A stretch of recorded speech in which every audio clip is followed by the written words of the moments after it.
Sheri, do you remember when I was an alcoholic? Yeah. I I mean, it was a was, long time ago now, so. yeah, it was. It was. Thankfully, it was a long time ago. Well, I want to ask you a question, and I need you Okay. to put yourself back in that time when I was actively drinking. So, how did you know that the drinking was a problem?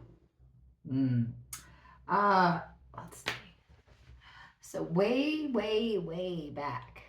I wouldn't, I just thought it was a problem like early on. I mean, when we first started really kind of dating, I thought it was a problem because I didn't think you handled your drinking well. The way you behaved when you were drinking, I thought was immature and exaggerated, and just it seemed off.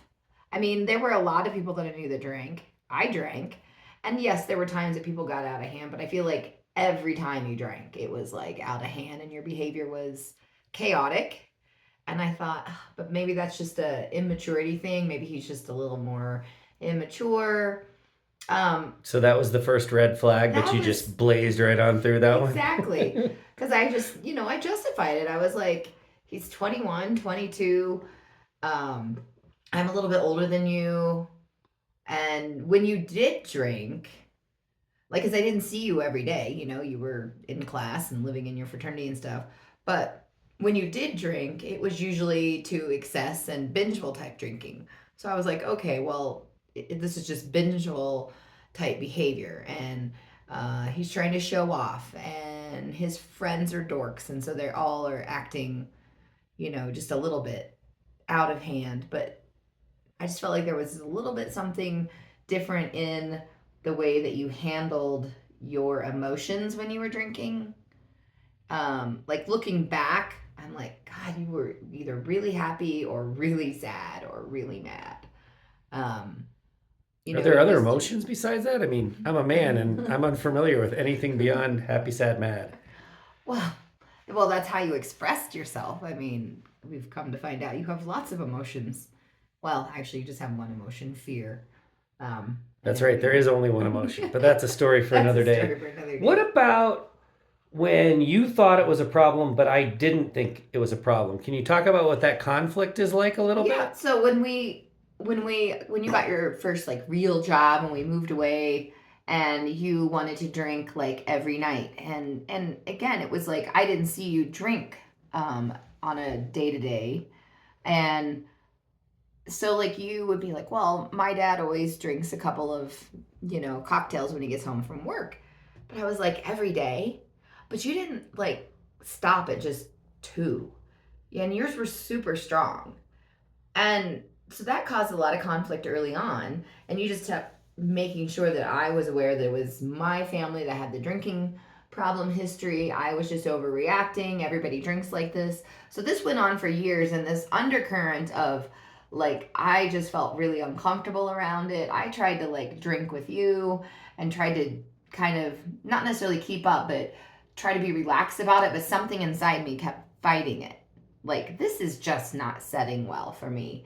um and then I kind of got to a place, like, I guess, of acceptance or worn down perhaps by some of the comments of like, your dad had a drinking problem, so you think everybody does, and this is how normal people drink. um What about, were there times when I would say, I drink because of you, Sherry? I drink because you're anxious or mean or distant or controlling, or you don't want to well, I have think sex or enter whatever behavior you want in there. Did that you did you experience that? I'm done. Go ahead. okay, just making sure. Thanks.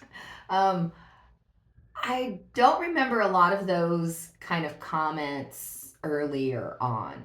And when I say early on, we've been together for a really long time. So I would say the beginning of the conversation when I started talking about you drinking in college was 1994, 1995 times. And then up until like we had kids, maybe it was like on child number two. So that's in like 2004 on.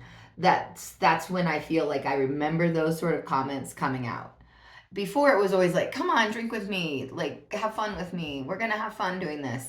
Um, but then I think after child number two, that's when I started remembering hearing things like, Well, your attitude is making me drink. The way you're acting is making me drink. If we're arguing, then you're just making me drink. Like pushing your desire for drinking onto me. How did you handle that back in the time? I mean, I know what Yeah. you'd say now, but how did you handle it back then? I mean, there were a lot of times that I felt like, yeah, I'm sure I am behaving awfully because I knew I didn't want to behave like that. I wasn't in control of my emotions and my feelings, and I would just blurt out, mean things, or, not try to sit down and have a conversation when you were sober. It was in the moment because I was like burning with anger and disappointment. Um, so I do think that there were a lot of times where I felt like, yeah, he is drinking because of my behavior. He is like sad because I'm not the person I used to be, and I'm making him feel bad. So, I mean, I would sometimes like rally against it though. I would say, well, it's not my, I can't make you drink. I'm not the one that's keeping you drinking. I'm not the one that's forcing you to go get a beer um, from the refrigerator, at 2 o'clock in the morning during an argument. I mean, there were times that I said that, and because I have a tendency to argue, and I am not very good at restraining and containing my emotions and trying to find a better time to have conversations about this. And then when there was like the sober moments and we would talk about an argument like maybe the next day or the day after, and you would still hold on to sometimes that, well, your attitude is making me drink, or I was feeling so hurt that I just wanted to drink. And you seem very, I don't want to say like manipulative about it. I really felt like you believed that because of me and the way I was acting, and I was acting crazy or out of control, and you had a good argument that that was the reason you drank. And so then I felt bad. Well, and I think now our response, my response personally, directly to the drinkers themselves are, this is like any challenge you face in life. You've got a couple of choices. One of them is to just ball up and huddle in the corner and feel sorry for yourself. And that's what choosing to drink when you don't like the attitude of your partner or you don't like the way the interaction is taking place. Mm-hmm. Drinking is balling up in the corner. If Yeah. you want to fix that relationship, if you want your partner to react differently to you, then behave differently. I think we need to be really clear that we're asking you about questions from back in the time Right. when I was in active alcoholism. Now with the clarity of years and years of sobriety, I think the answer is super clear. Put on your big boy pants or big girl pants if the girl is the drinker, and do the things that are necessary Mm-hmm. to fix the relationship, and don't rely on a crutch or blame your partner for your drinking.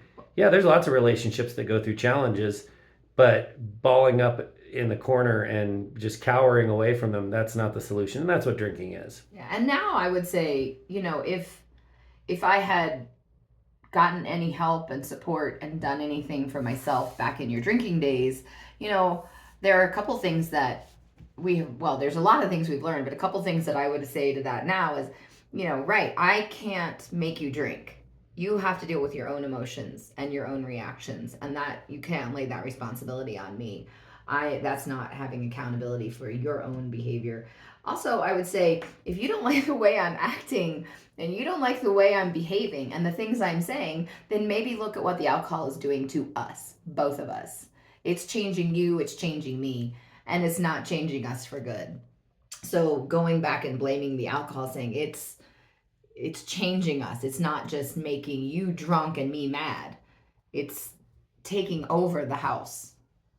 Ultimately, you detached. Detached emotionally, not because you read about that in a book or because a therapist told you to do it. You did it because you were at the end of your rope, dealing with all of the gaslighting and I drink because I deserve to drink, because I work hard, because you make me drink, because you're nasty, whatever the case. All of these questions that we've addressed, you eventually, after years and years of dealing with this, you just had enough, and you couldn't take it anymore. And your detachment added to my pain concoction and was ultimately one of the two main reasons why I quit drinking. So I assume you're going to give a full endorsement of emotional detachment. Yes, full endorsement of emotional detachment. That's the solution, right? Yeah, I and mean, I didn't know solution's a what. strong word. I feel Yeah, glib about that, but yeah, it's a tool, because it still didn't like.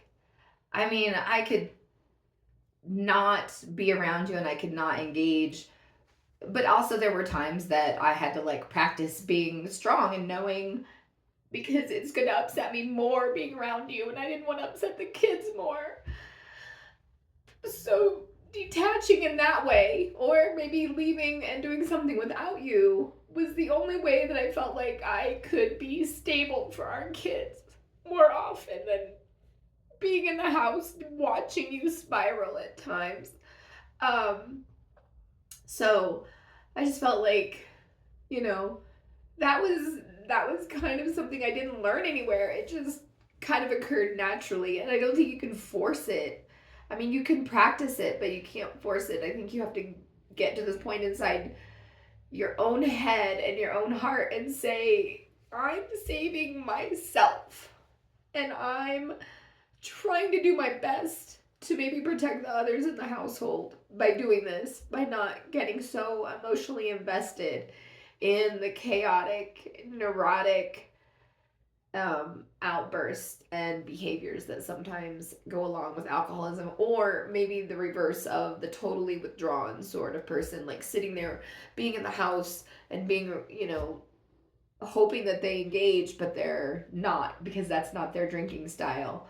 You have to go out and go ahead and live and find happiness. it's a point you have to get to naturally, just like you said. But our hope through these videos is to help people find that natural path just a little faster by seeing the example of what it looks like when it takes a really, really long time to find it. So hopefully people can find a natural form of detachment Yeah. a little bit more quickly. If you want to hear more of our opinionated ramblings, please check out the Untoxicated Podcast. And if you're more of the reading type, go to soberandunashamed.com. If you are ready to find your tribe, please check out echoesofrecovery.org if you are in Sheri's role, or shoutsobriety.org if you are the drinker or former drinker. Thanks for trusting us. We get what you're going through. You've got this, and we've got you.